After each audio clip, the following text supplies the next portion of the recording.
Hello, everybody, and welcome back to the Dyslexia Life Hacks Show. I'm your host, Matthew Head. In this episode, I'm talking to Ben Hurst, who's a racing driver from Canada. He's recently competed in a BMW M4 GT4 in the British GT Championship, as well as the Dubai 24 Hours. He's had the honour of driving for Aston Martin Academy and also has experience in single-seaters ranging from Formula 4s to Formula 3s. Around his racing, he provides driver tuition, worked for quite prestigious car manufacturers doing filming work. Somehow he's managed to fit in time to study a BA in Sports and Leisure Management. I will put a link to Ben's website in the show notes, which will be available at dyslexialifehacks.com. Welcome to the show, Ben. Hi, thanks for having me. No worries. I wanted to ask first, what's it like racing a 24-hour race? It seems like a grueling test. It's a lot of fun. Because you're in a team, you kind of just focus on the 2 hours you're in the car. Yeah. You let your teammates take over and you try to get as much rest as you can. So your race is really each stint that you're in the car and you save as much energy as you can outside. Whereas if you're in a shorter race and your teammates are driving, you're staying up to date with the engineers, knowing exactly what they want to do. But in a 24, they say, no, you go relax. We'll update you just before you get in the car. So it's grueling, but if you schedule yourself beforehand and make sure you have a plan going in, it's a lot of fun and really rewarding at the end. Is it? Because that was in the BMW, wasn't it, the M4? Yeah, so I've done the Dubai 24 in the BMW, and I also competed in the Citroen C1 24 earlier. Yeah, just a bit different than like a 90-power Citroen versus 500 horsepower at the BMW. Yeah, so I think we were maybe just over 500 that weekend because you can change the horsepower on your USB stick in the car. Oh, like you do, yeah. What the series you're running in, which USB stick you get to put in the BMW. Oh, I see. Well, yeah. Okay. What is more challenging, racing the Citroen or the BMW for 24 hours? Because they do feel really different. And in my mind, the BMW is harder because it's high-powered and a bit of an animal, but maybe that's not correct. The Citroen was a bit more difficult. And for a few reasons, the BMW is so well engineered to make the driver's job easy. The concentration is quite high because you're moving a lot faster. Yeah. But the Citroen, you have 6 cars in a train.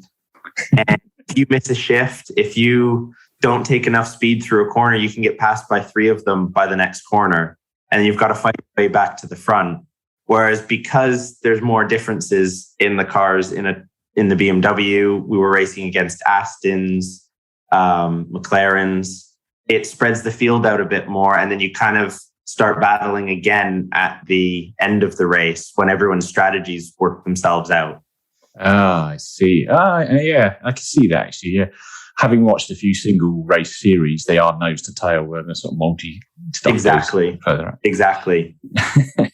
So one of the reasons you're obviously on is that you are, like Lewis Hamilton, dyslexic as well as a racing driver. So how did you, or when did you find out in your life that you were actually dyslexic? I think it was grade 3 back in Canada. So how old would you be then? 6, I think. Oh, same age as when I found it. Okay. So it was an English teacher who said, you know what, I think I was just kind of a little bit behind in reading. And I didn't really like reading anyways. But she said, no, I think I just want to run some tests. And I got to play those games with the different shapes and all of that. Yeah. And at the end of it, I was mildly dyslexic, but I was a strong visual learner. So when it came to videos and everything, I learned really quickly. And when it came to reading, I wasn't as quick a learner. So it's something I've had to work quite hard on and writing, because I've done some writing for a magazine in the US as well. And that was a challenge for me, but I've always had my family to help me make sure everything sounds good and is the point that I'm trying to get across. Yes. Yeah, the supportive network always really helps.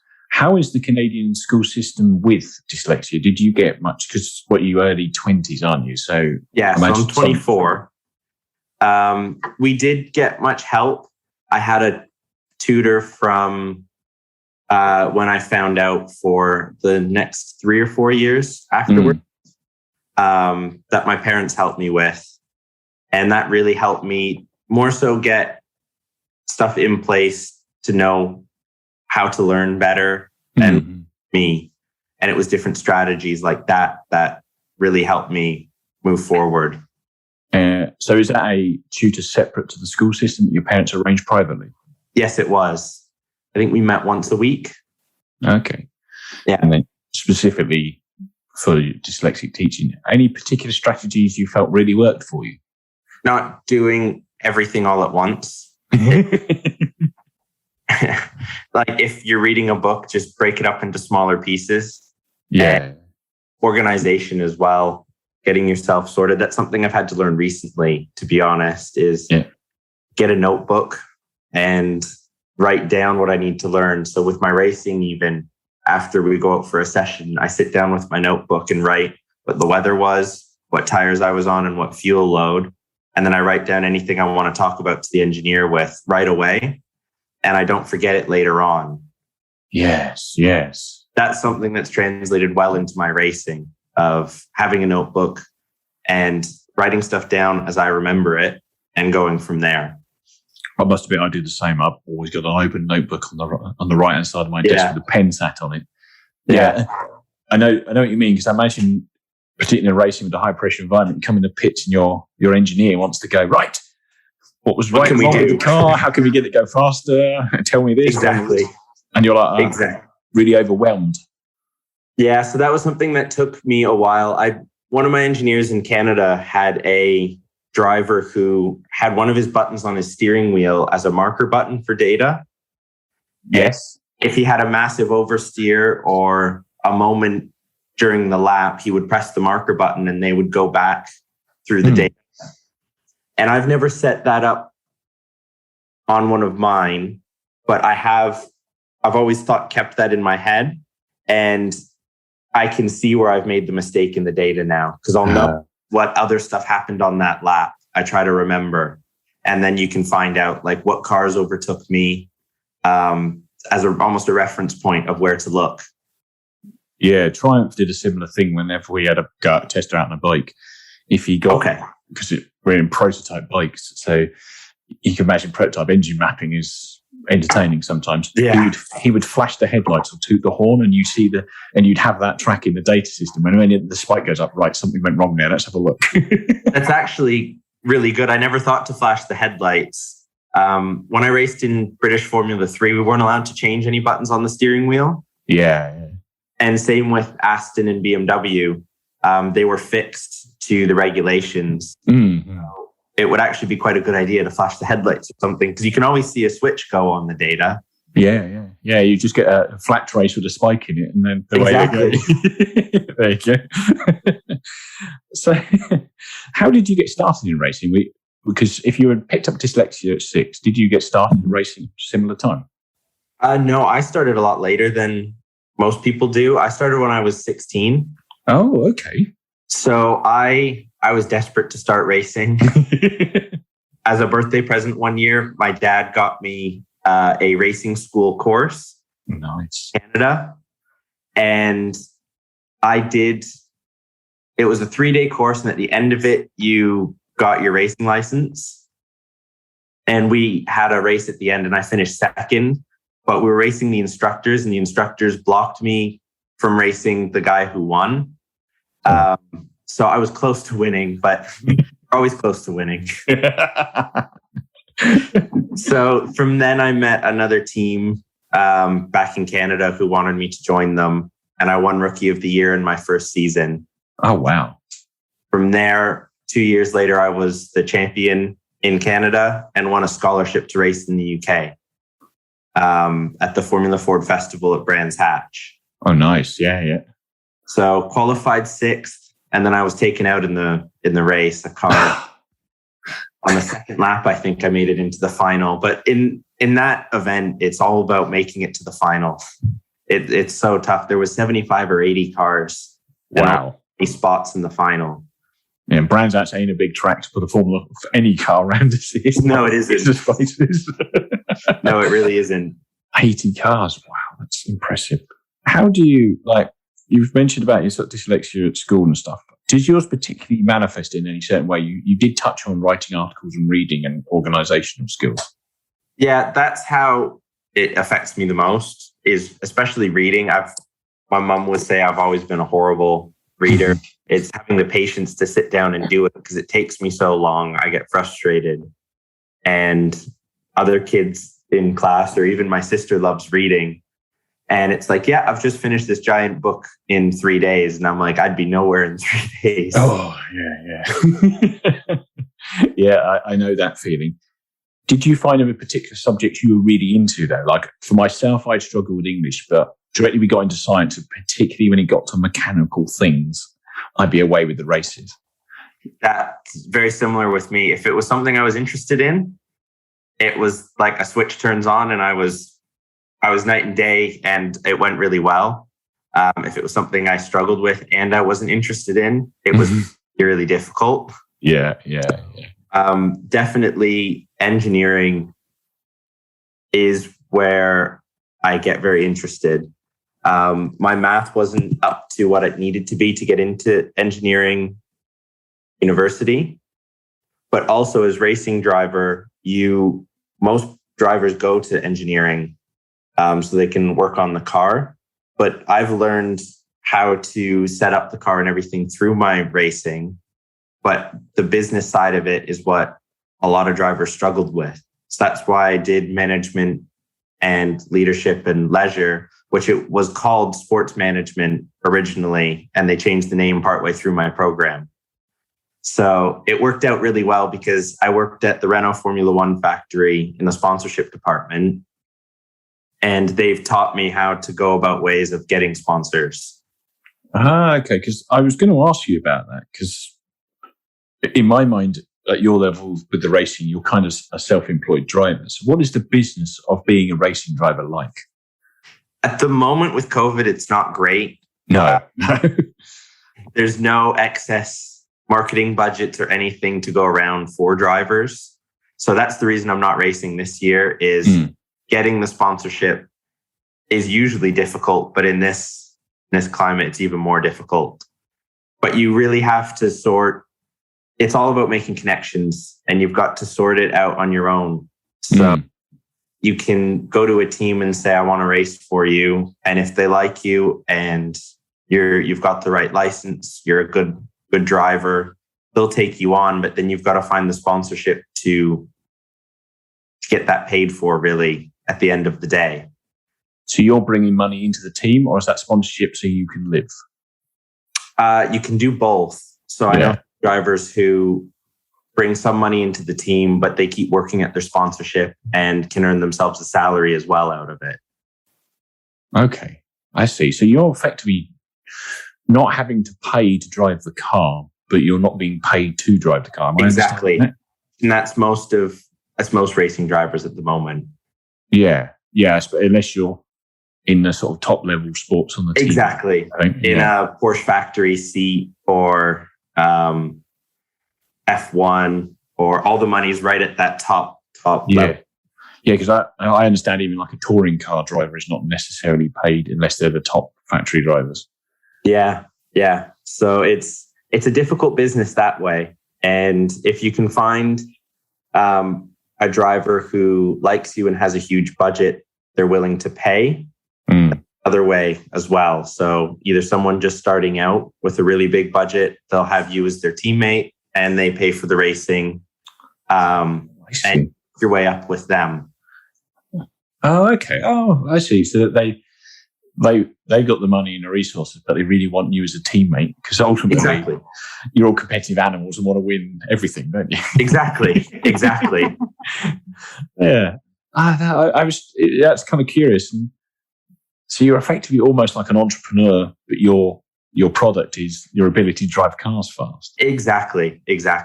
So that's why I do a lot of coaching on the side and as much work with manufacturers as I can, because that pays the bills. And I do not my racing on the side because it's still the sole focus, but racing in between all of my other work. Yes. And do you find being dyslexic helps you as a businessman? It does, and it doesn't. It's Yeah. it's difficult when you've got to word emails and everything perfectly, get to a sponsor to get them interested in you, because you're selling yourself all the time. Yes. Yeah. And that's something I've had to work very hard on, and I think a lot of people do, because it's not easy to sell yourself at the end of the day. No. I don't even know where you start sometimes, but especially if you don't want to write things down and trying to write a story about yourself. Exactly. Yeah. So I've done my own website and everything. Yes. And that took quite a while, actually, to get everything exactly how I wanted it to sound and to look. No, I've had a look through your website and it's very slick with kind of nice bio and yourself, and loads of, and it does look right. It looks really professional. I was like, wow, this guy clearly knows what he's doing if he's made the website. So thank you. Obviously, you took your BA. Did you get much support during university, or what sort of tools did you use at university to study? There was support available. I had extra time on my exam. Yeah. If needed. And I always had access to help with lectures if needed as well. I find with extra time on an exam, I don't like sitting there longer than I have to anyways. So I end up getting it done quite quickly, but it's nice to know if you start to struggle, you do have that. I think it's an extra hour you get. An extra hour? Wow. Yeah, so it was a 3-hour exam. Right. Yes. Okay. So you get an extra hour. Oh, God. What do you... Because you went to University of Manchester, didn't you? Yes. So you studied in the UK. What exams are 3 hours long? There was a lot of writing. It was... I can't remember which course it was, but it was effectively two essays in an exam. Oh, I see. Okay. And did you not use scribes or anything? You actually wrote them yourself? I did write them myself, but that was another thing we got to use them on the laptop. Yes. We have a system that basically you log in on one of the school computers, and it's just the Word document that's open, and you can't access the internet. You can't access anything else on the computer. It's just the Word document. So it worked quite well. And it was much quicker for me to type than it would have been to handwrite everything. Oh, most definitely. Yeah. I never used laptops in exams at university because I got scribes and dictated the exam effectively when I had to do one like that. But okay. I'm curious to know, the laptop's got Word and obviously completely off the grid. Does it have any specialist software? Because you would have got DSA, wouldn't you? I'm not too sure what that is. I can never remember what the acronym is, but it's basically the allowance for people with dyslexia or any learning difference. So I had it, and you get it's where you get assessed, you get extra time, but they'll also give you laptops with software on it, and it pays for the scribes and all that kind of stuff. Okay. Might be different because you're Canadian coming over. I'm not quite sure on the sort of nuances of it. I think it might have been different. So I did get the laptop, I think, had spell check on it as well. It had spell check. Well, spell check was active on Word. Okay, yes. It is the standard Microsoft package because you couldn't use Dragon in that example anyway. It'd have been funny, wouldn't it? Yelling your exam out to the rest of the hall, and then right, that's a better answer. Hang on. Do you sit at the back and think it's quite funny when you open the laptop screen, everybody else puts their head down to a bit of paper with a pen? It was a separate room, actually. Oh, was it? Yeah.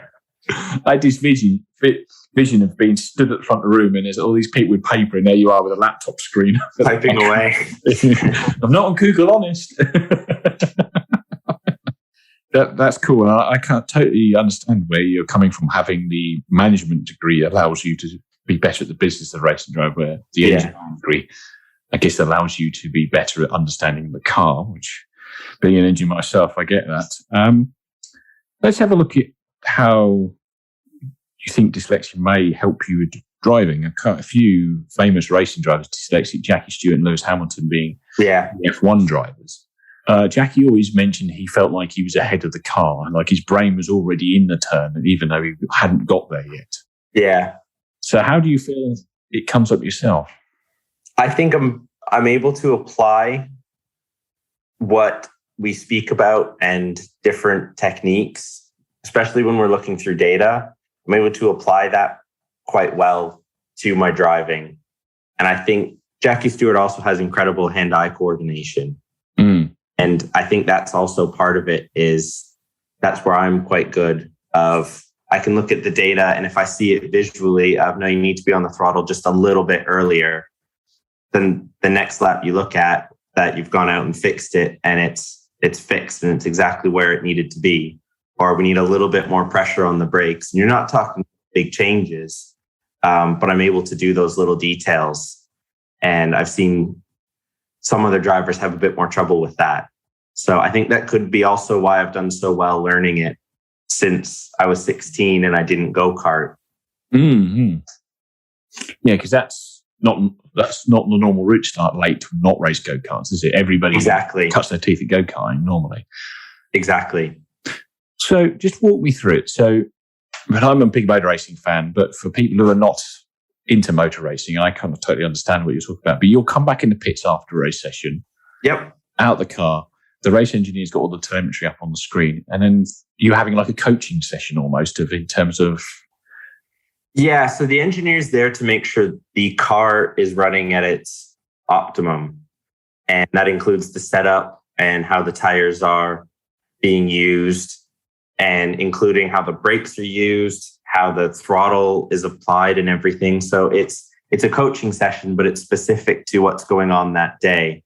Mm-hmm. And we've got the reference laps of data of a driver who's done it really well, aspects of laps that are done really well, and you compare your own telemetry to data that they have that is doing either a specific corner better or the whole lap better, and you can build on it from there. So we'll look at the throttle, the brake, and the speed of the car and work on getting it to the best that it can and as quick as possible through the lap, but also saving brakes and tires as well. And if it's a 24-hour race, saving petrol.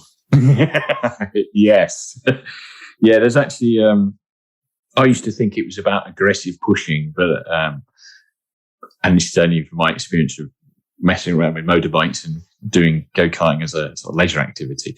But actually, the more finesse you have with it and the more delicate you are with the vehicle, exactly, it gets quicker. It's a really weird dichotomy to this big, loud thing that's going at hundreds of miles an hour. It's this gentle kind of thing through the vents. You're very gentle with the car. Some cars you have to be really aggressive with to get the lap time out of. When you're at the level of the BMW and the Aston, it's quite gentle, really, compared to what you think it would be. Because if you start to drive too late into the corner, brake really, really late, you've got all the weight on the nose, you get the car turned, but then you can't get the power down, and you're using up your front tires to get the car turned, and the back end starts stepping out on you, and you may be feeling like you're flying because the car's drifting and all over the place. But really, you back it up just a little bit, 1 or 2 meters, the car is going to be flat all the way through the corner, and you'll be accelerating out, and you'll actually have gained a big chunk of time than braking as late as possible. Yes, yeah. I guess the drifting one looks good in the photos, though. Oh, it looks great. I'm a hero. I'm 4 seconds off the pace. Yeah. Exactly. So you were saying about it, talking to the telemetry with your engineer, and he picks up points. We'll take an example of you're not picking the throttle up early enough out the corner. Yeah. So you're saying you think the way your brain works with being dyslexic and being more of a picture thinker and a visual person. Yeah. I'm sort of envisioning now that you're going down, I don't know, say the hanging straight Silverstone, just throwing it into Stowe Corner. Are you seeing that telemetry in your mind's eye as you're going around the corner, and or are you the other way around, where you look at the telemetry and visualizing where that corner is before you go back out on track? I think I can see the telemetry more than looking at the data and seeing what I'm doing on track. Because if Stowe's a really good example of braking slightly earlier. You can almost see your reference points and you're seeing the peak on the brakes when you hit it, backing off and then turning in and then waiting to go on the throttle because you've carried enough speed. I can see that whole transition and what it needs to be as I'm doing it. Yeah, that's cool. So you kind of have it sort of visually floating around in your sort of field of vision almost, but even though it's not actually there. Yeah. No, that's a great sort of example, I think, and I do very similar things in other ways. You can just see the stuff floating around in front of you. But it's interesting. So you go out. Okay, I guess because you're now a trained racing driver, you don't have to just do one corner, but you go out. Right, I want to go here, and you can bring the data up. Right, we just need to get on it there. Yeah. Well, a good way I started was picking 3 things to fix. Yes. In a session. So you go out and first session in the morning, if it's your first time at the track, just try and learn the track. Mm-hmm. What you need to do is just figure your way around. And then when you come in and look at the data, don't do everything all at once. A bit like what I was saying earlier with reading, just go, where's my biggest loss on the lap? And then second biggest and third biggest and fix it from there. And if you get those better, then go to the next 3 spots. So you're not concentrating on the whole lap and you're not overwhelmed at each corner trying to work on something.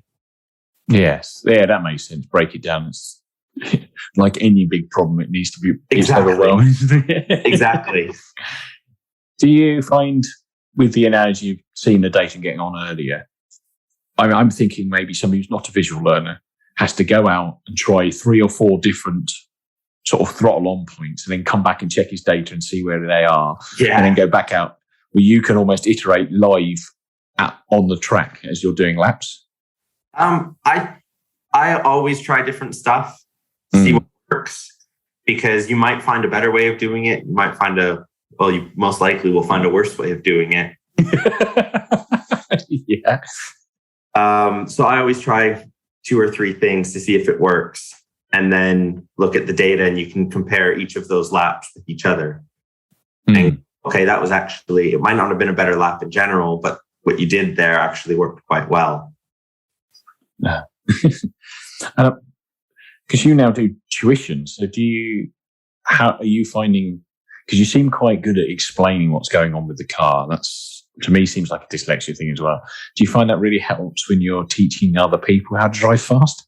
I do. So I also taught skiing in high school. Okay.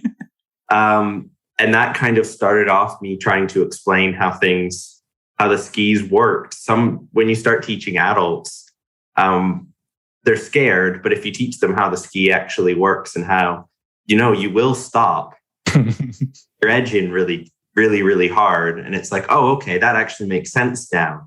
And that kind of, I've been able to translate into coaching and racing of, just explain how the car works a little bit. And then it's not overwhelming then when they're driving. And you see a lot of people braking really, really late. Yeah. Because they think that's the best way to go quicker. It's almost every car I'm in, that's where they start. And if you think of the car as scales, you need to dip the weight forward, get it turned, and then get the weight on the rear. And if you're at the apex still full lock, understeering, you've gone too hot.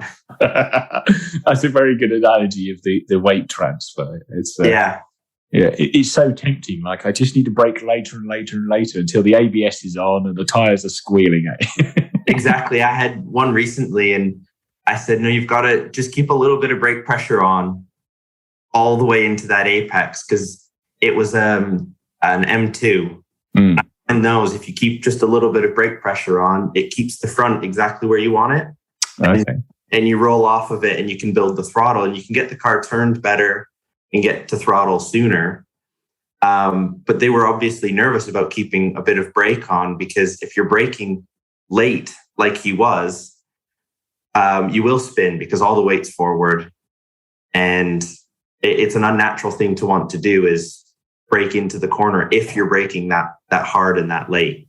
Yes, because I suppose back to your scale analogy, he or she is braking with 90% on the front scale. Well, actually, it needs to be more like 60 to be able to trail brake to the apex. Exactly. Yeah. Now that's, I like the scale analogy. I've seen various versions of it, but that's really kind of quite a nice visual way of describing how the car's working underneath people. Exactly. And I think that's where I'm able to describe it from my dyslexia, because you have to visualize it somehow. Yes. Do you find it works a lot better with people when they do see the visual kind of analogy? Usually, every person's different. Of course, yeah. You get a feel with how they learn, and you can go from there. Some people, if you have a piece of paper, you can write down, like, you've got 100, like a grips square, and you've got 25, 25, 25, 25% grip. We brake, it goes to the front and to the back. Some people, you can describe it or tilt your helmet as you're sitting there talking forward and back, and that works. But every person's different. So yeah. I think because I know how I learn, I'm more sympathetic to figuring out how they learn and working with them. Do you think that comes from the extra tuition and the struggle you initially had at school, that you had to work out strategies? I think so. I actually am quite lucky, and I know exactly how I learn. And I think we can learn things quicker because it's watching video. I'll learn a track quicker. I know that. Or some people do the pictures of each corner entry, corner apex, corner exit, or data. And those are 3 ways to learn a track. But I know that the video is the one for me to go to. Nice. Yes. And is that what you did at school and university as well? You use videos to help you with things? Yeah, usually. So if there was a book that we had to read for English class that had a movie, I'd look what the differences were. I watched the movie, and I usually did pretty well on the test because I knew what to avoid that wasn't in the book. Yes. And go from there. Yeah. I could imagine that would get you in lots of trouble with certain I'm sure it was. books to movie adaptations.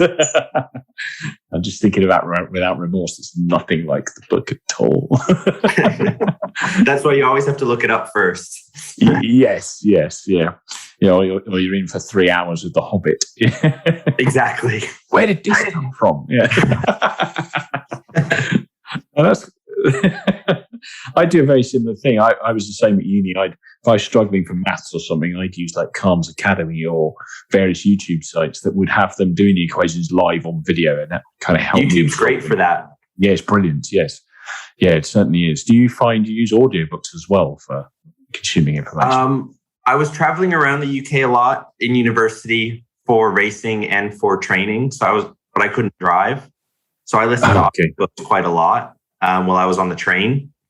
And I felt they were really useful. And it was books that I wanted to read or that my dad would say were really good, but now they're available as audiobooks. I listened to them and I really enjoyed them, actually.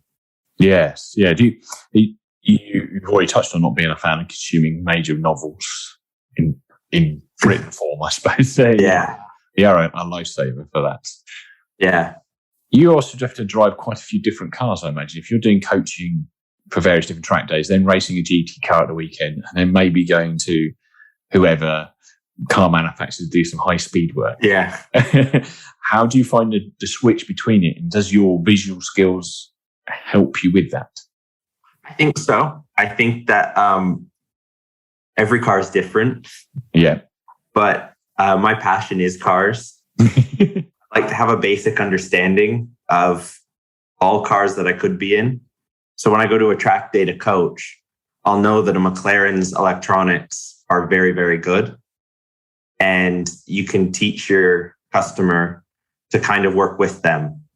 Whereas a BMW, it really likes you to drive the car more than the electronics will let you, because they don't really interfere that much, especially in MDM mode. They're backed off quite a lot. So you've got to make sure you're driving it very, very well.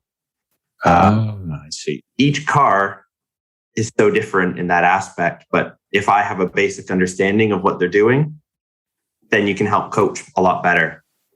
Yeah, so I see what you mean. So, well, the example of the McLaren, because it catches you, is the best way of extracting a good lap time out of it, basically driving it into the electronics and letting it catch everything and sort of driving on the traction control all the time. Yeah. So it's standard mode on traction control is you can put your foot down if you've got lock on. Yeah. And straighten the steering wheel, it accelerates out of the corner. Oh, wow. Will a BMW have you in the gravel trap at high speed? Pretty much, yeah. Yeah. So, but as you know that and you're sitting in the passenger seat, you can give them different instructions, but you have to know it's different instructions. Yes. Yeah. So you have to tailor it not only to the driver's learning style, but what the car lets them get away with. Exactly. Do you find a particular type of personality is better or worse at the kind of tuition stuff in terms of you giving them coaching? Someone who's willing to learn. Yeah. Always best. You get the odd one. There isn't too many because they're all paying for a track day and be there that think they know better. And that doesn't happen often. I've only met a handful like that. But if they're starting to challenge you on what you're saying, you can't learn like that. You always have to have an open mind and I want to get better at this. And that's where it gets challenging. But as long as someone's willing to learn, we have a great day and they always improve. Yes. Yeah. Coming with an open mind and willing to learn is a growth mindset. Exactly. Yeah. Exactly. That's cool. It's really interesting in the difference between the car.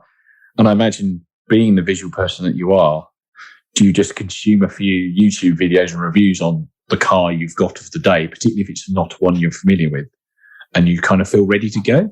Yes. So I usually like to stay up to date with it anyways. Yeah. Got the car this week. But if it's something that I really haven't been in before, then I make sure I know. I watch some YouTube reviews. I make sure I know everything I can about it before I go. Because like you said, you prepared for the day then. No surprises. You're good to go. Yeah. Do you drive the car there? Because it's their personal car, isn't it? So that you... Depends on where I work. Sometimes it's a racing school's car. Okay. Sometimes it's their own car. I typically don't like to drive unless they're really struggling with the racing line. I don't like to drive for them, but that's my policy. Some drivers just get in and show them a lap, but I'd rather them show me where they are and we work from there. No, I could see that. How do you sort of take I'm trying to work out, because the feedback, like myself driving a car, and I've thrown an M4 around a track at Brands Hatch once, but it's all the bum and the hands are telling you what's going on, but you're now in the passenger side, strapped in with somebody else driving it. How do you feel where they're on the limit and where they're not, and how's the car communicating to you so you can communicate it back to them? If they're a beginner, I speak of like, okay, brake now, turn in, gently on the power or aggressively on the power or whatever. And if they're listening to me, it feels like I'm driving the car. Oh, cool. Okay. So I can feel exactly what it's doing. And it's really great when you have a customer that's listening so closely and you can say, okay, brake, off the brakes, into the corner, smooth on the power, and literally everything you do, they do, or you say they do. And it's like you're driving the car. So I don't find it too difficult to feel what the car is doing in the passenger seat. Once we get communication worked out between us, it's no problem. Okay. No, that's cool. And you don't find any problem swapping from one side of the car to the other? No, occasionally. It takes a second to rewire. Yeah. Because being Canadian, I've driven on the left. Of course, yes. So it actually feels more natural for me to be on that side of the car anyways. Yeah. Cars are on the left. Even if they're in the UK. So when I go to the right, it's like, okay, no, I'm on the other side of the car now. And it's like a 30-second adjustment, but it is an adjustment. Yes, yeah. I just thought that's like you've learned the track and visualized yourself with the car in a certain position, and you get thrown to the other side of it, and you're like, ah. Well, then when I did open wheel, you're in the middle of the car. Yes, yeah. Oh. So they're all different. So back to some of the track learning things. If you were learning a track cold, it was a new track that had never been made before, but you have a few videos of it from like a course car that's not even up to speed. So you sort of watch the layout and you know you're going to drive, say, your BMW, a car you're familiar with at the circuit. Do you find that you can sit there and visualize driving the car around to kind of get up? It typically takes me 3 laps once I'm actually on track. Okay. But you are visualizing it all the time of corners you're struggling or areas you want to make sure you know by the time you get there. Say, Maggots and Beckett's at Silverstone, before I got there, so high speed, you want to make sure you're familiar with it before you go. So you watch videos of maybe specifically that section, and then you visualize it until you're actually there in person. And a track walk's a good way to do that as well on a race weekend. You can see the different curbs, you can see different breaks in the pavement, different seams, and those are all your reference points for then when you're in the car. And do you find your visual learning skills, you're almost stood on the track walk, visualizing yourself in the car at that point? Yeah. And you're looking, okay, that bump might upset the car. But you know what your car is capable of as well. So you can almost picture it of, no, I know that you may want to brake before that bump and just if it's a GT car, let the ABS take over. So that's where you kind of have to know your car really well, and on the track walk, visualize what it's going to do. Yeah, I can see that. I think it's certainly a huge advantage of being a picture thinker and having all them pictures in your head, because you must go into Maggots and Beckett's and say there's a bump partway through it. That bump picture that you've already seen on the track, what comes up as a bump here, and I'll just roll the brakes or whatever. Exactly. Sometimes if the pavement's smooth, you're, say, in the F3 car, you find bumps when you get out there that you could have seen. It's super sensitive, yeah. Exactly, but that's only with the really, really sensitive F3 car. Yeah. I bet they're a different weapon altogether. And I bet the Citroens don't worry about it at all, do they? No, you can go over any curve you want as well. One thing I thought was really interesting, I was looking at the 24-hour racing, and I find I am, quote unquote, more dyslexic when I'm tired versus, fully awake and during the day. And I was thinking, if you're in the middle of a 24-hour race, you're out in the car for 2 hours and you've had a little bit of a nap, but you're not doing a full 8 hours sleep, are you? And it's the middle of the night. How do you does it affect you when you're tired at all, particularly when you're in the car in a 24-hour situation? It hasn't yet. I think you're so focused on what you're doing. It's more instinct as well, kicking in. I'm always up late anyways. I like nighttime effectively. So nighttime really worked well for me in a 24.